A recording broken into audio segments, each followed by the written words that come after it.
Fala pessoal, estamos aqui no nosso primeiro Clique Entrevista e não poderíamos estrear de uma maneira melhor. Estou aqui hoje com um ex-deputado federal, ex-presidente da Câmara, Eduardo Cunha. Muito prazer, Eduardo. Prazer é meu e contar com a oportunidade de estar aqui com vocês. Obrigado a todos pela audiência. A gente agradece também. Eduardo, você é pré-candidato a deputado federal pelo estado de São Paulo, né? Sim, eu sou pré-candidato a deputado federal em São Paulo, né? No Rio de Janeiro eu não vou disputar a eleição. Quem vai disputar a eleição no Rio de Janeiro é, digamos assim, representando o antigo eleitorado ao qual eu disputava votos, é a minha filha Dani Cunha. Então, eu vou disputar por São Paulo. Uhum. Essa é a primeira eleição desde 2001 que você não tem um mandato e tenta uma reeleição ou tenta se eleger a um cargo superior. Não, É a mais difícil não, que você já na teve? verdade a eleição que eu disputei esse mandato foi em 1998, né? Porque em 2001 eu disputei, eu era deputado estadual, né? Eu disputei para federal, a primeira de deputado federal eu já era deputado estadual. Então, em 98 não, eu disputei aquela eleição sem mandato. Mas veja bem, o problema toda eleição ela é difícil, toda eleição tem a sua peculiaridade, toda eleição tem as suas nuances. Mas eu optei por fazer uma eleição diferente, porque eu optei justamente por disputar em São Paulo, não só por razões familiares, que tirando a Dani Cunha, eu tenho 5 filhos, a Dani é a única filha que eu tenho que mora no Rio de Janeiro, meus outros 4 filhos estão morando em São Paulo, além de já ter uma neta em São Paulo, enfim, já tenho, o vínculo já está estabelecido em São Paulo há bastante tempo. Além disso, existe um problema que a gente está enfrentando um processo político que é decorrente em base de tudo aquilo que eu fui protagonista, que foi a abertura do processo de impeachment da Dilma Rousseff. Isso é até uma pergunta que eu ia fazer para o senhor, que eu acho que foi no último discurso do senhor como deputado, eu disse que aquilo dali estava sendo causado porque o senhor abriu o processo de Isso. impeachment. Só que Isso. depois de tudo que aconteceu, tanto lá em Curitiba, com o Sérgio Moro, o senhor ainda mantém essa Não, versão? eu vou te falar, só vou complementar aqui, só a gente pede o raciocínio e quem está Sim, vendo sim. não vai entender a ideia na sequência. O que acontece? São Paulo é o berço do PT. Então, o enfrentamento que eu fiz com o PT, ele tem que ser discutido politicamente. A eleição que eu vou fazer é muito diferente das eleições que eu fiz no Rio de Janeiro. É uma eleição de voto de opinião com o eleitor que é anti-PT. Então, consequentemente, é uma outra forma. Então, se a eleição é mais difícil ou mais fácil, só ao fim do resultado que a gente vai saber. Agora, com relação à circunstância que você está se referindo, do que eu chamo agora de fake Moro, o que acontece seria o seguinte: nós estamos, a consequência daquele processo político a qual eu abri o processo de impeachment da Dilma e depois a Câmara dos Deputados referendou por mais de 2/3 da sua foi que efetivamente eles depois arranjaram um jeito de me afastar do mandato, que foi uma circunstância política absurda, porque 10 dias depois que eu abri o processo de impeachment, que fui votado na Câmara, entraram com uma ação feita por um deputado da esquerda aqui do Rio de Janeiro, com os advogados que eram sócios do escritório do ministro Barroso. E entraram pedindo meu afastamento, baseado que eu seria o vice-presidente da República, na medida que a Dilma estaria afastada, e, consequentemente, eu não poderia ocupar a presidência, que eu estava com a discussão processual dentro do Supremo Tribunal Federal. E aí, havia um pedido de afastamento meu feito mais de 6 meses atrás, para que não julgasse essa ação pedindo afastamento, que ia entrar numa terça-feira de tarde e marcado para julgar na quinta, sem que o relator pedisse pauta. E o que aconteceu? O ministro que estava com o pedido de afastamento meu, há mais de 6 meses, resolveu dar uma liminar naquele dia para evitar que essa outra fosse julgada e me afastou. E a circunstância desse afastamento, estranha, porque eu não tinha base legal nenhuma para isso, eu não tinha o que recorrer. O recurso que eu fiz foi entrar com uma ação direta de constitucionalidade para que pudesse discutir que você não poderia ter esse afastamento do Supremo Tribunal Federal sem que fosse submetido ao plenário da Câmara. E só jogaram isso 1 ano e meio depois, quando o Aécio foi afastado do Senado, para poder permitir que o Aécio fosse votado pelo Senado. Então, a circunstância da perseguição comigo começou aí, com o meu afastamento, consequentemente, acabou indo para o processo de cassação do mandato, e aí, consequentemente, depois disso, acabou com o Sérgio Moro, que efetivamente ele era líder de uma organização política, hoje está comprovado isso, não só pelas vaza-jatos, mas por tudo que fez, porque ele me impôs uma prisão preventiva, depois da prisão preventiva ele me condenou, e a condenação dele foi simplesmente anulada pelo Supremo Tribunal Federal em setembro do ano passado. Então, eu fui vítima de um processo a qual eu fiquei preso sem ter que cumprir um dia de nada, porque a sentença condenatória que ele me impôs decorrente da prisão preventiva e do processo que ele conduziu, simplesmente ela foi anulada.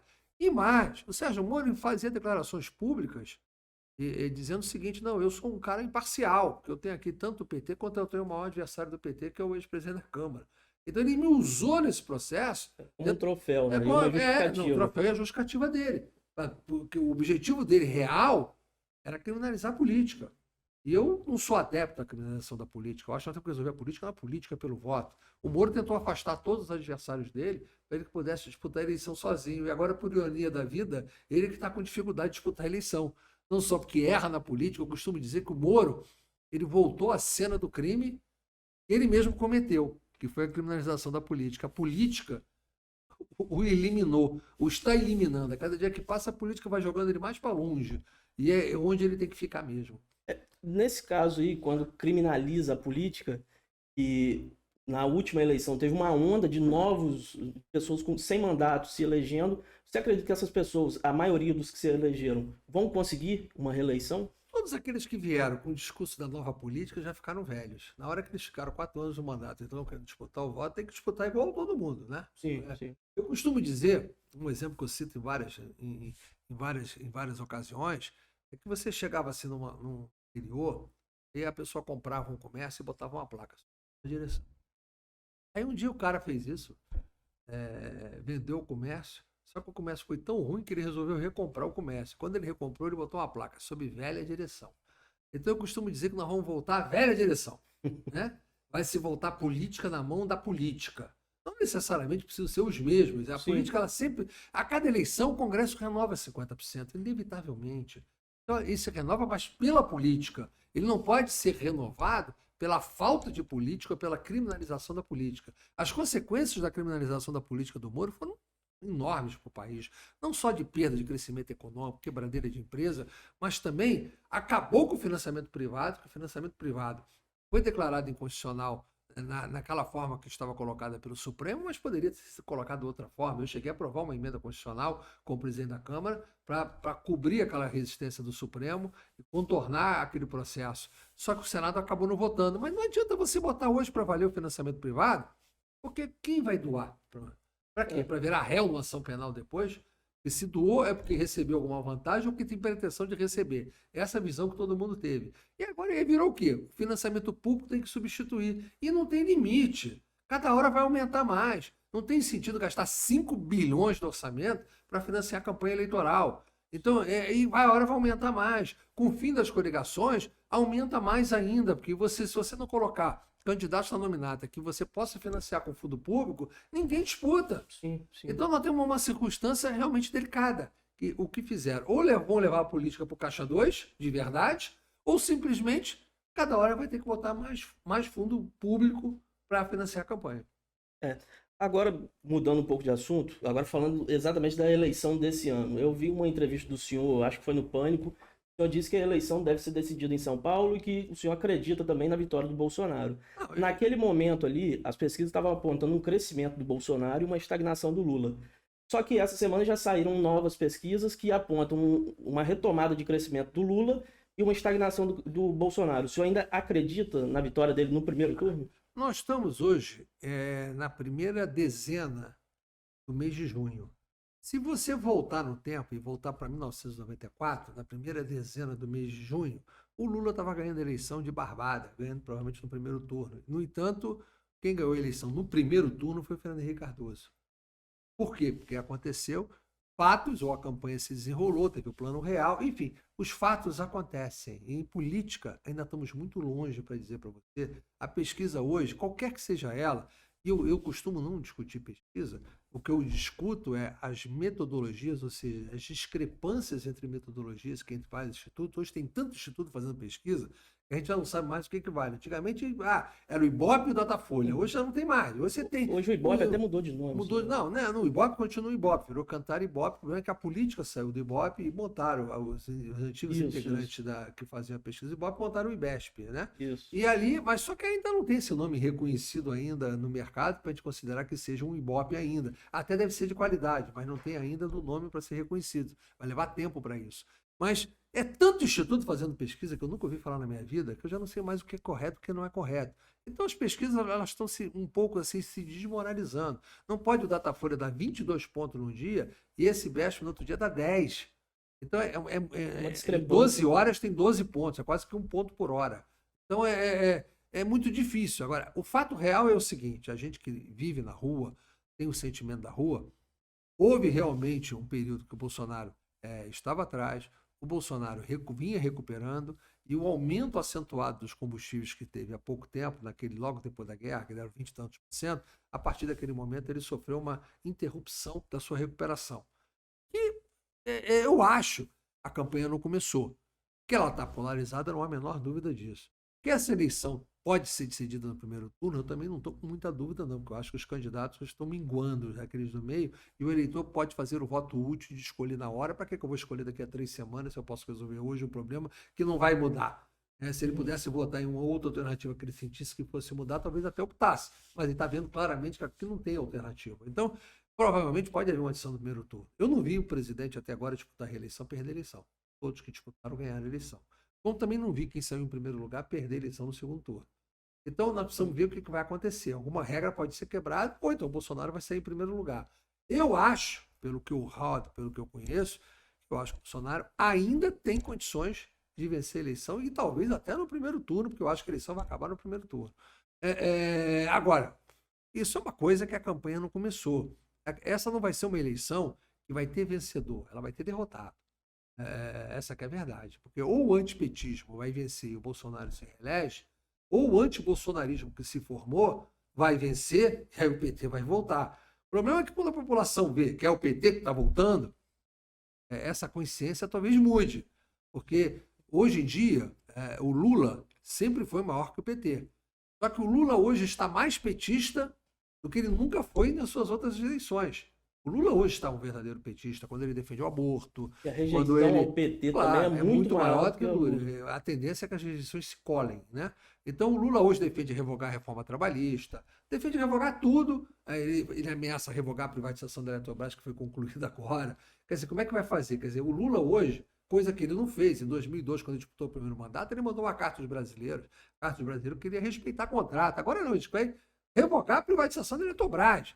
Nós estamos vivendo ali uma situação que o Lula hoje, ele está com a sua torcida, ele virou PT, de verdade. Antes não, era o Lula com o PT atrás dele. Agora é o Lula com o PT na frente.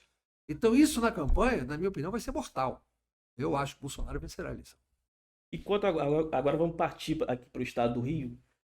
Como que o senhor avalia a gestão do governador Cláudio Castro? Olha, o Cláudio Castro, a gente costuma dizer, realmente que a gente é evangélico, né? A gente costuma dizer que toda autoridade é emanada por Deus. Não existe autoridade que não foi colocada por Deus. Então, efetivamente, o Cláudio Castro, ele herdou essa situação. E o Cláudio, ele tem uma vantagem sobre os outros que ocuparam o governo do Rio de Janeiro, é que a ambição do Cláudio é concluir o trabalho dele e continuar esse trabalho. A ambição dele não é ser presidente da República, como todos aqui ficaram. Todos os candidatos que entraram, viravam governador, a candidato a presidente da República no primeiro dia. E isso é que acabou com as administrações todas do estado do Rio de Janeiro. Coisa que o Cláudio Castro não fez, não faz. Só essa virtude, porque o grande problema é que o eleitor, ele aprende a entender o seguinte: vem cá, para que você me pediu voto para mim para governador se tu é candidato a presidente? Eu sou lá disputar a eleição de presidente, então. Você quer me enganar? Você acha que eu sou trampolim para você? Quer continuar cometendo esse estelionato? Então, esse problema no Rio de Janeiro, que aconteceu com todos os ex-governadores, é que foi o grande problema de todos aqueles que postularam, disputaram, venceram e depois exerceram o mandato de governador. Consequentemente, como o Cláudio não tem esse defeito, efetivamente ele já sai numa vantagem enorme. Ele está pacificando, ele pacificou o Estado depois de toda a confusão que ele tem. E ele está com justiça querendo submeter o seu nome para ser referendado pelo governo, consequentemente, pela população. Então, consequentemente, ele hoje, eu não vejo como ele ser derrotado. Ele vencerá a eleição, até porque ele vai enfrentar o Freixo, provavelmente. Se houver segundo turno, vai enfrentar o Freixo. E a polarização nacional vai se refletir no Rio de Janeiro, com uma diferença. O Freixo tem uma rejeição maior no eleitorado do Rio de Janeiro do que efetivamente o Lula talvez tenha no Brasil. É mais fácil até derrotar o Freixo do que derrotar o próprio Lula. Quanto ao nome do Washington Reis, Eduardo, que é o provável vice do Cláudio, como que o senhor avalia?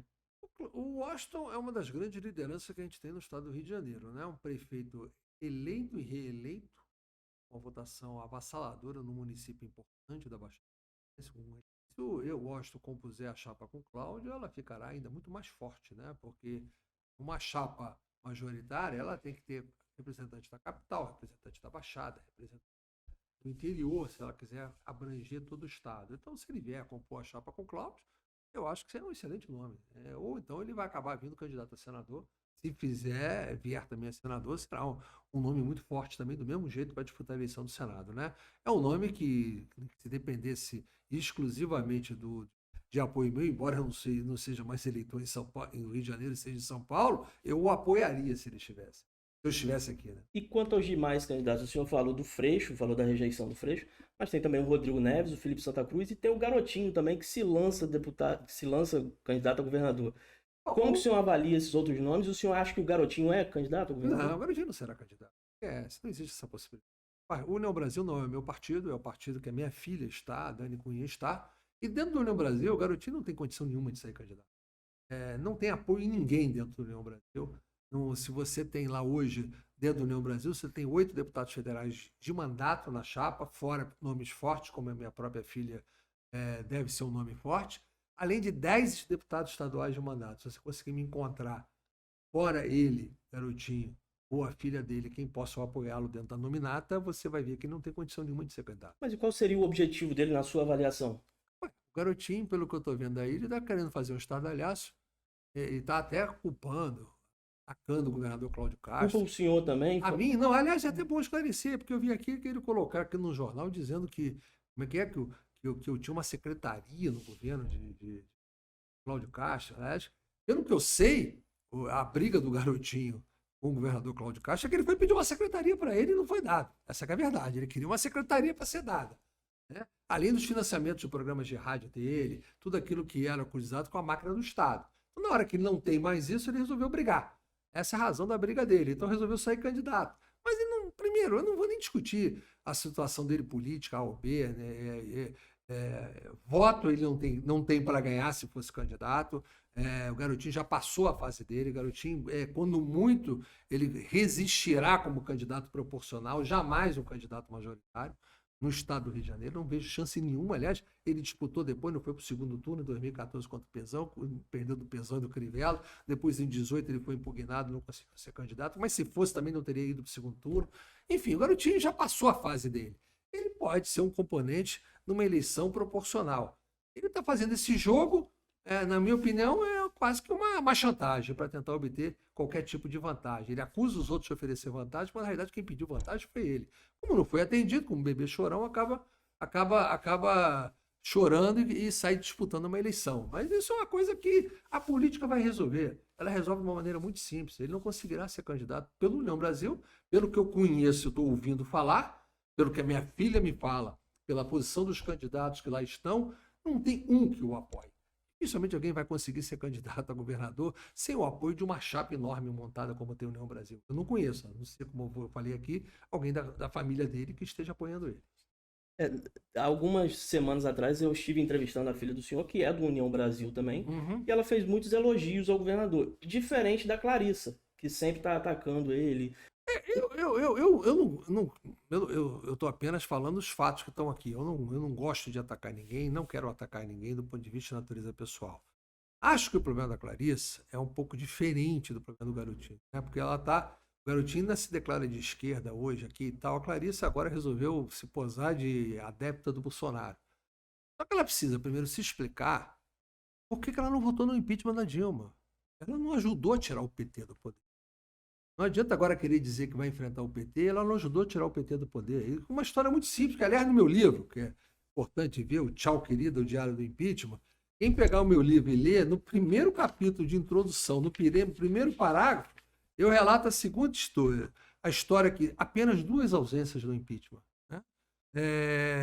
Uma foi o deputado Aníbal Gomes, que tinha uma negociação com o governo, se internou para fazer uma cirurgia, e a deputada Clarissa Garotinho, do Rio de Janeiro, que em função de uma negociação de benesses para a Prefeitura de Campos, feita pelo seu pai, antecipou para 15 de abril a licença maternidade referente a um filho que nasceria em 20 de maio, 35 dias depois. Então, se ela quisesse ter votado, ela votava. Não votou porque todo mundo sabe que teve uma negociação que foi feita pelo Garotinho com a Dilma para poder receber um empréstimo da Caixa Econômica de 135 milhões de reais para a Prefeitura de Campos naquele momento, e, consequentemente, por isso, ele tirou a Clarissa. Tirar a Clarissa de votar significa o quê? O voto ausente era a mesma coisa que votar com a Dilma, para manter o PT no poder. Então é difícil alguém querer posar, hoje que está defendendo o Bolsonaro, mas na hora que tinha o seu mandato para poder ajudar a tirar o PT, se negou a comparecer, arrumou uma desculpa para não comparecer e não votar para tirar o PT do poder. Então, essa incoerência, não estou dizendo que é o direito dela, ela devia ter parecido e votado mesmo a favor da Dilma, é um direito dela. Exercia, mas fazia isso de uma forma transparente. O que não dá é para você fingir que é um lado e na hora que você é chamado para o exercício da sua função de mandato, correr. E eu chamei no microfone, até porque ela podia estar de licença e podia ir votar, não impedia de votar porque estava de licença, não. Se ela foi lá para pedir licença, ela ficasse lá. Voltasse de carro, por que não ficou lá? Não posso me deslocar no avião. Tem apartamento em Brasília, todo deputado tem. Ficasse lá, então isso não era um problema. Não votou porque não quis votar. Então essa incoerência, e ela costuma atacar as outras pessoas, que eu acho errado, eu não quero atacar ninguém do lado pessoal, eu só falo do ponto de vista político, isso aqui é política que a gente está. Posicionamento que a gente tem que cobrar daqueles que exercem o mandato. Eu jamais, isso aí eu posso prometer a vocês, eu jamais usaria a minha filha, se ela porventura for eleita, confirmada a candidatura dela, que ela é pré-candidata também, foi eleita, para poder ser parte de um processo que eu negocie. Eu não jamais usaria. Ela, se for eleita, ela tem as posições dela, que ela vai ser cobrada pelas posições dela. Ela tem a sua autonomia. Eu lhe garanto que ela jamais fugiria do plenário para poder não votar para tirar o PT do poder. Se porventura amanhã o PT voltar e tiver uma oportunidade com ela no exercício do mandato, pode ficar tranquilos que ela estará lá para votar contra o PT. É complicado o posicionamento deles. Mas para a gente encerrar aqui, Eduardo, duas perguntas mais leves agora. Como que o senhor lida com essa repercussão que o senhor tem na internet, indo mais para a parte do humor, apelido do senhor de meu malvado favorito, príncipe suíço, essas coisas assim, essas páginas de meme que falam muito disso. Como que o senhor lida com isso? Tem que lidar com bom humor. A política com mau humor, né? Quem faz política com mau humor é porque tem mau humor na vida, né? Eu, pelo menos, tenho um bom humor na vida, né? Então a gente brinca também, a gente tem que entrar na brincadeira. Eu não me preocupo com isso. Eu acho que a política ela tem que ser feita a cada hora maior. As pessoas têm que se tratar sem se ofenderem. A gente não precisa ofender ninguém para criticar. A gente não precisa também achar que todo mundo que está na brincadeira também está te ofendendo. A gente tem que levar na esportiva. Senão, para que você vai para a política, né? A política é um exercício que é uma profissão que a gente exerce ela dormindo e acordado, de folga ou trabalhando. Então não tem jeito, a gente exerce a política o tempo inteiro. Então, se você não conviver com bom humor, a sua vida ficará muito mais difícil. É verdade. E para encerrar, o senhor que conhece tanto os bastidores da política assim, tem uma outra situação também que o senhor gosta muito de comentar e que eu acho também que tem um pouco de política ali. Por que Paulo Souza ainda não foi demitido do Já Flamengo? foi demitido? Foi demitido? Foi demitido, já. Então, o Dorival tá anunciado, mas o Paulo Souza comanda o time ainda. É porque comanda, sei lá se ele vai comandar. É quase um Valdemar. Bom, se você anuncia, porque ele vai receber o salário de qualquer maneira até o fim do ano, então se quiser deixar ele lá, mas você já anunciou um outro técnico, você demitiu o cara. Até porque não tem a menor condição. Aquilo ali é um erro, foi um erro de recrutamento, aliás, como vários que eles fizeram. Mas você pode ter errado no recrutamento, o que você não pode é continuar com o erro, né? Quando você continua errando, é burrice, já deixa. Então o Flamengo estava sendo burro ao manter alguém que não tem a menor condição. Se o cara é bom e se o elenco sabota, não importa, o problema é que o time tem que ganhar. E o time para ganhar tem que jogar, os jogadores têm que jogar. Então o técnico não deu certo, a verdade é essa. E Dorival, o senhor tá animado? Não acho ele um técnico ruim, não, mas eu, sinceramente, eu não sei se era o melhor. Talvez seja a ausência no momento, né? Então, Eduardo, muito obrigado. É uma estreia aqui que não podia ser melhor. Agradeço muito o carinho do senhor vir aqui. Estava de passagem por Campos, decidiu aceitar o nosso convite. Eu agradeço muito a participação do senhor. Eu passei por aqui eu estou indo para Italva, aí dei uma passada para poder ter a oportunidade de estar com vocês e cumprimentar todos. Muito obrigado.